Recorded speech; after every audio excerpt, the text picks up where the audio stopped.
Hello friends, so here in this problem we have to find out the inverse z transform of f of z equal to 1 upon z minus 3 into z minus 2 if the region of convergence is given as z between 3 and 2.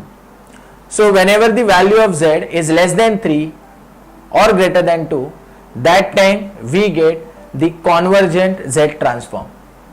So you can observe here also, whenever value of z is 3 or 2, we get the divergent z transform, that is the value of this f of z will be infinity, but whenever it is less than 3 or greater than 2, we are getting the convergent z transform, or z transform exists between 3 to 2. Now to find out the inverse z transform in this given region of convergence, let's start with the region of convergence. So here we can say that region of convergence is 2 less than mod z less than 3. Now if we will draw this, then it is nothing but two circles where the radius of one circle is 3 and the radius of other circle is 2, and z is between 3 and 2. It is nothing but the area between these two circles. So this is the area in which we will get different values of z, for which this function of z or this z transform of the given sequence will be convergent.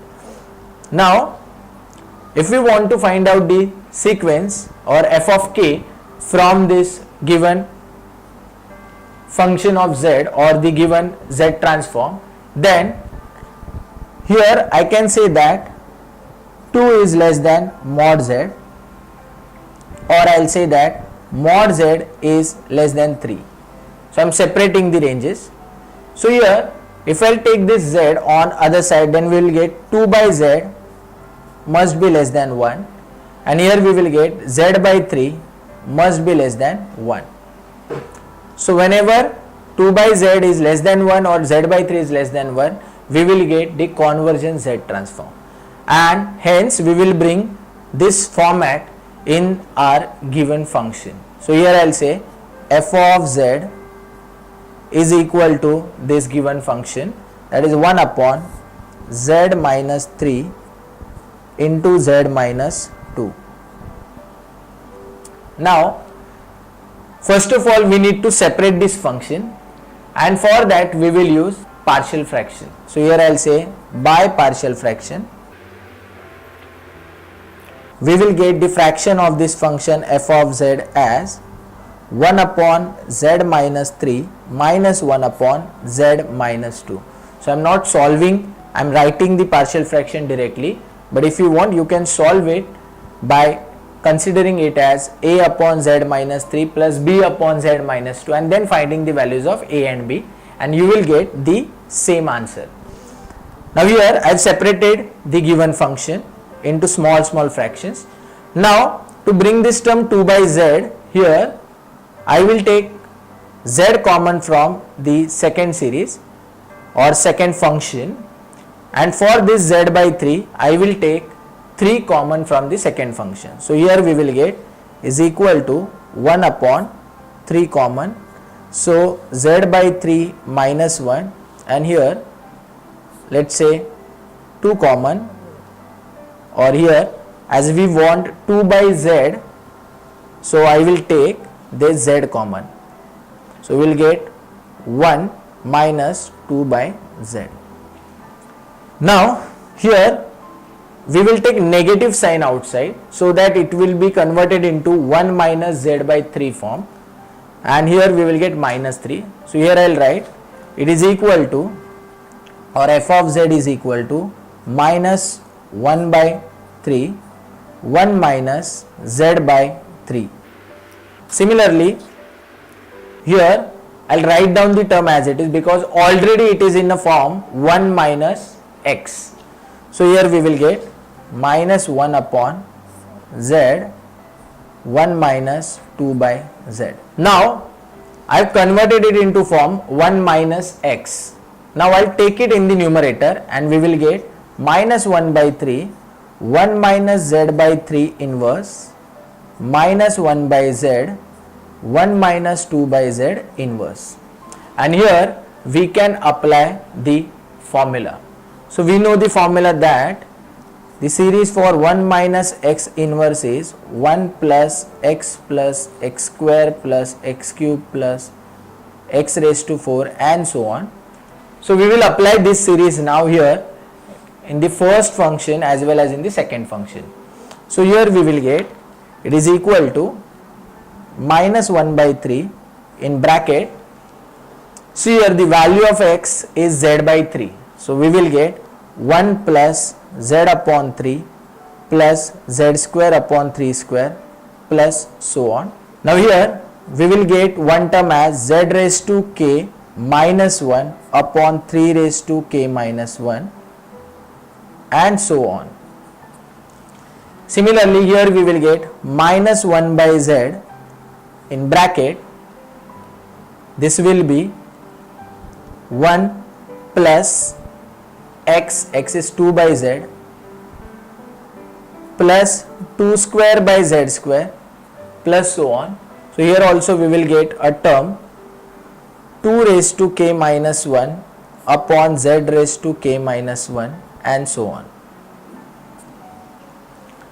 Now let's multiply this first bracket with 1 by 3 by keeping negative sign outside. So here we will get negative of 1 by 3 plus z upon 3 square plus z square upon 3 cube plus so on, and here we will get plus z raised to k minus 1 upon 3 raised to k.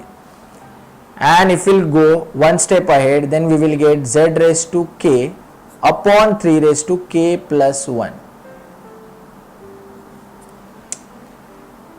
Similarly, if we will take this 1 by z inside, then we will get negative outside 1 by z, then plus 2 by z square and so on, and here we will get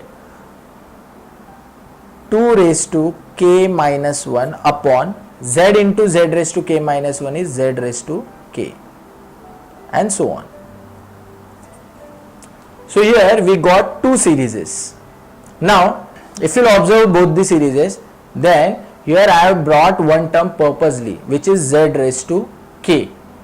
So here I have written the series and I have written one term which is common in both the bracket, that is the z raised to k term. Now why? Because here the question is find inverse z transform, and to get the inverse z transform we will require the coefficient of z raised to minus k term. So for that I will tell you the definition of z transform. So we say that whenever we want to find out z transform of any given sequence, then it is given by the formula summation of k from minus infinity to infinity f of k into z raised to minus k. So by using this formula we get the z transform, and if we want z inverse of this series, then we have to shift this z to the right hand side. That will become z inverse of this series, and the answer will be f of k. So f of k is the sequence which will give us the inverse z transform, or the inverse z transform of the given function is f of k. Now how can we get the f of k? So we know that in this series the f of k is nothing but the coefficient of z raised to minus k, and hence we need to bring this z raised to minus k term in the series. Now if you see this series, then in the first series we get the coefficient of z raised to k as minus 1 upon 3 raised to k plus 1. So here I will say, therefore from first series we find coefficient of z raised to k is equal to minus 1 upon 3 raised to k plus 1, which is equal to minus 3 raised to minus k minus 1 for k greater than equal to 0. Now here we got the coefficient of z raised to k, but we want to find out the coefficient of z raised to minus k, and for that we will put this k as minus k in this step. So here I will say the coefficient of z raised to minus k is equal to minus 3 raised to, now k will become positive, minus 1, here minus k greater than 0. Now whenever we have the given range, it should be for positive variable, and for that I will multiply this whole range by minus 1. So here we will get k, here we will get less than equal to symbol, and 0 will remain 0. So here we got the coefficient of z raised to minus k as minus 3 raised to k minus 1 for k less than equal to 0. Now we will observe the second series. So here you can see that in second series the coefficient of z raised to minus k, because this z raised to k will go in the numerator. So the coefficient of z raised to minus k is minus 2 raised to k minus 1. So here I will say from second series we find coefficient of z raised to minus k is equal to minus 2 raised to k minus 1 for k greater than equal to 1. So here we got the coefficient of z raised to minus k from the second series, where this value of k is greater than or equal to 1. Now here we got two coefficients of z raised to minus k for two different ranges, and therefore we will say that the z inverse of given function f of z